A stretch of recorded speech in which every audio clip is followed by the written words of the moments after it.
नमस्कार मित्रों, let's study with वंदना अग्रवाल में आपका स्वागत है। आज मैं आप सबके लिए लेकर आई हूँ ध्यान आकर्षण मॉड्यूल पर आधारित कुछ प्रश्न उत्तर, जो कि आपके जिले में होने वाले क्विज के लिए लाभकारी हो सकते हैं। तो सबसे पहला प्रश्न है, इसमें ध्यान आकर्षण मॉड्यूल में कितने भाग हैं? तो इसमें 4 भाग हैं।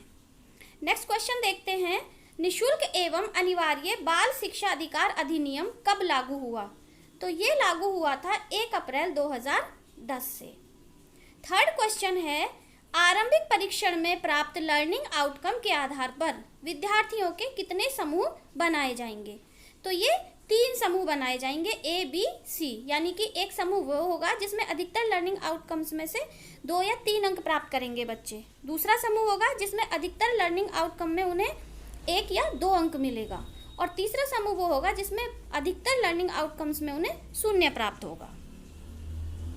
नेक्स्ट क्वेश्चन देखते हैं, क्वेश्चन नंबर 4, एक आदर्श कक्षा में शिक्षक एवं बच्चों की क्रियाशीलता किस प्रकार होनी चाहिए? तो इस मॉड्यूल के अनुसार जो शिक्षक है, जो कक्षा है, वो विद्यार्थी केंद्रित होनी चाहिए। शिक्षक की क्रियाशीलता होगी इसमें 5 से 10% और बच्चों की होगी 75 to 80%, और दोनों की जो मिली जुली क्रियाशीलता होगी, जब वो आपस में इंटरेक्ट करेंगे तो वो 5 to 10%। तो अधिकतर समय बच्चे ही इसमें क्रियाशील रहेंगे।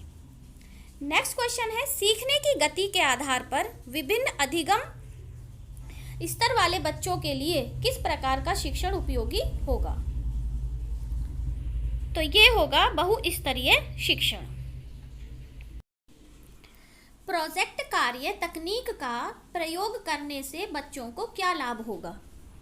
यानी इसमें बहुत सारी टेक्निक्स दी हुई हैं जिनका प्रयोग करके हम बच्चों को अधिक से अधिक सिखा सकते हैं। तो उसमें से एक है प्रोजेक्ट कार्य। तो इसका प्रयोग करने से बच्चों को क्या लाभ होगा? बच्चों में सृजनात्मक क्षमता का विकास होगा, वो स्वयं खोज करके सीखेंगे और उनमें तर्क शक्ति, निष्कर्ष और प्रतिवेदन जैसे कौशलों का विकास होगा। ये क्वेश्चन इस तरीके से भी पूछा जा सकता है कि इसमें एक और कोई ऑप्शन डाल देंगे जो नहीं होगा, कि इसका प्रयोग करने से कौन सा लाभ नहीं होगा। नेक्स्ट क्वेश्चन देखते हैं। नेक्स्ट क्वेश्चन है, आरंभिक परीक्षण का प्रश्न पत्र कौन तैयार करेगा? तो भाई जो आरंभिक परीक्षण का प्रश्न पत्र है वो संबंधित शिक्षक ही तैयार करेगा। लर्निंग आउटकम किस पर आधारित होता है?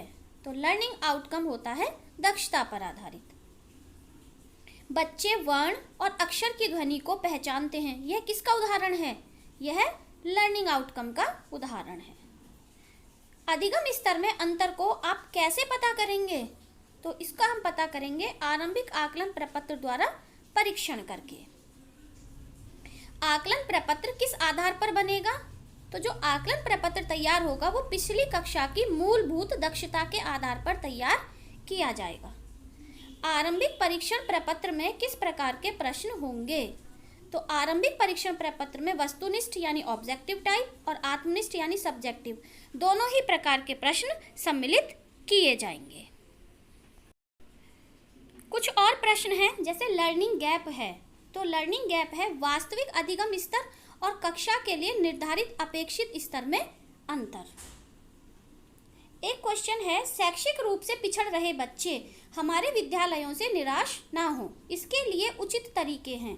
तो इसके लिए उचित तरीके हैं, शिक्षकों द्वारा कुछ खास तकनीकों का प्रयोग कर ध्यान आकर्षण करने से यह संभव है, और शिक्षकों में अभिभावकों द्वारा ऐसे बच्चों का सामान्य बच्चों की अपेक्षा अधिक सहयोग करके यह संभव है।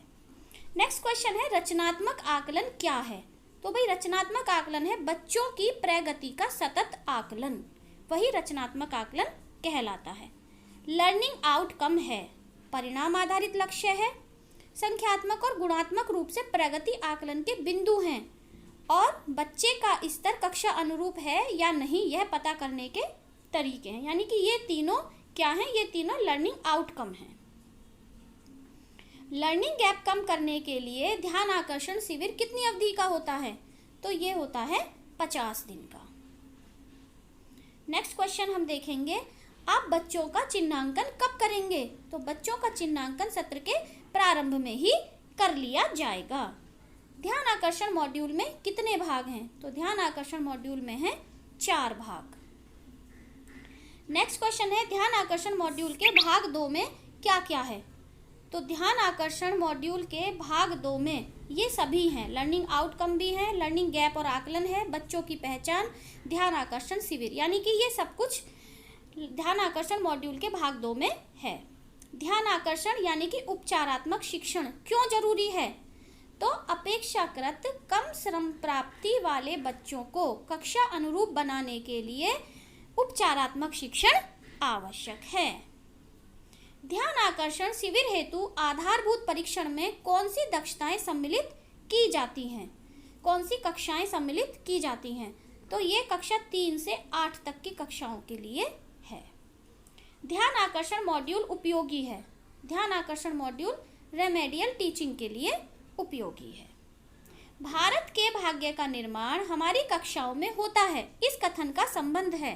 तो इस कथन का संबंध है कोठारी आयोग, जो कि 1964-66 में आया था।